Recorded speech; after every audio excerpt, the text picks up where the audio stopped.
I've lived in this apartment for 3 years, and the silence has always been my favorite part.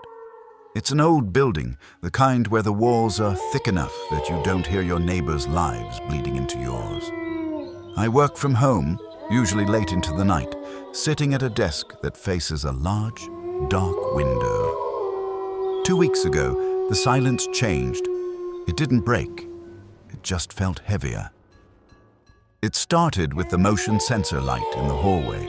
It's one of those cheap, battery-operated ones I stuck to the wall near the bathroom. At 3 a.m., while I was typing, I saw the amber glow spill across the floor from the hall. I froze, waiting for a sound, a floorboard creak, a settling pipe, but there was nothing. I walked out, my heart hammering a rhythmic warning, but the hallway was empty.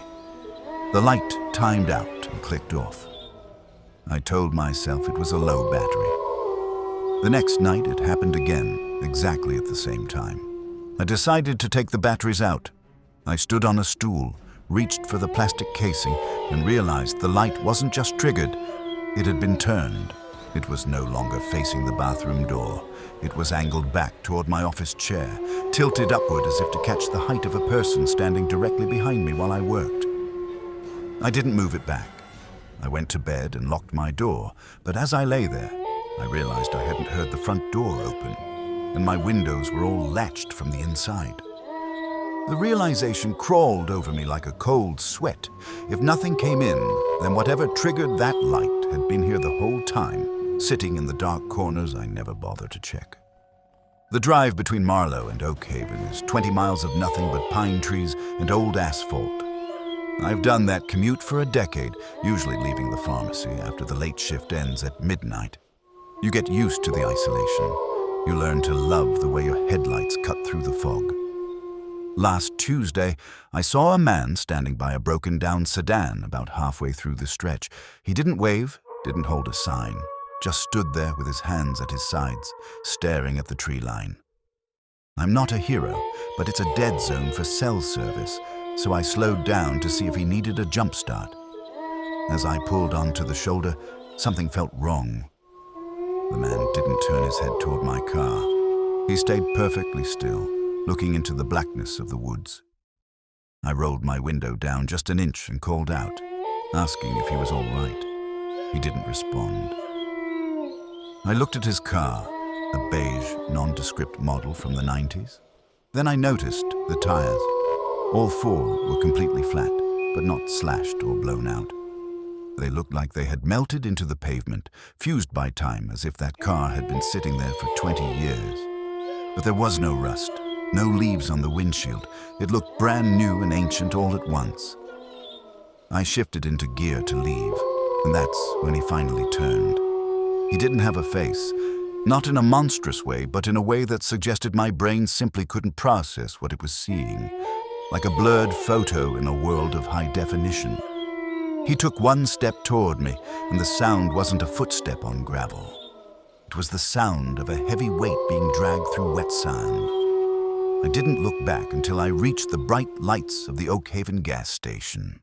When I got out to breathe, I found a single, hand-printed smear of grease on my back passenger window. It wasn't a palm print. It was the shape of a forehead, pressed hard against the glass from the inside. I took the job as a night watchman for the historic district library because it promised peace. The building is a labyrinth of mahogany shelves and narrow staircases, mostly housing archives that nobody has touched since the 50s. My only task is to walk the perimeter every 2 hours and log any leaks or electrical flickers. On my 4th night, I noticed a book on the floor in the genealogy section. It was a thick, leather-bound ledger. I picked it up and placed it back on the shelf, noting the call number. 2 hours later, during my next round, the same book was on the floor again. This time, it was open. I glanced at the page, expecting old birth records or census data. Instead, it was a handwritten list of names. My breath hitched when I saw the last entry. It was my name, written in ink that still looked slightly damp. Next to my name was a time, 2:14 a.m. I looked at my watch. It was 2:12 a.m. I laughed, a dry, hollow sound that echoed too long in the high ceilings. I assumed the previous guard was playing a prank on the new guy. I closed the book and started to walk back to the security desk, but the silence of the library felt different now. It wasn't the silence of an empty building. It was the silence of a held breath. I reached the desk and sat down, staring at the monitors. At 2:14 a.m. exactly, the camera in the genealogy section flickered. I saw the leather book slide slowly off the shelf on its own, hitting the floor with a heavy thud. Then, the chair in the corner of the frame, a heavy wooden armchair, began to turn. It turned until it was facing the camera directly. I stared at the grainy black and white screen, waiting for a figure to appear, but the chair remained empty.